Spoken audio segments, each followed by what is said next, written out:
ई बाबा हवन के ढोंगी बाबा हवन। ढोंगी बाबा हवन। गुरु चरण सरोजन नाही प्राण जाई बहु वचन न जाई। बाबा भी पूजा करता नहीं। हाँ बच्चा का बात बा बताओ। बहुत नाम सुनला बानी राउर हैं?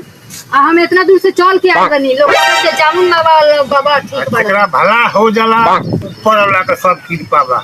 हम का जानी कह तार का परेशानी बा। बाबा हमार परेशानी ये बा हमार कहीं लड़का सेट नहीं को जे हम शादी कर शादी हम अच्छा। भेल नहीं के। अच्छा शादी करे के बा। हाँ हो जाई हो जाई।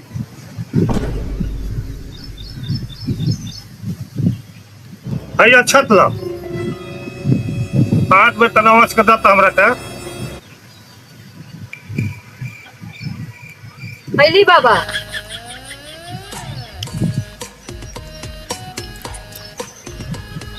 है माँ काली कलकत्ता वाली मेरा जवान जाए ना खाली।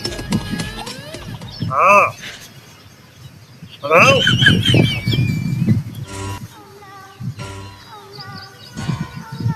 शादी तो तार हो जाई।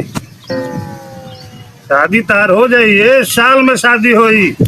लड़का लौकता।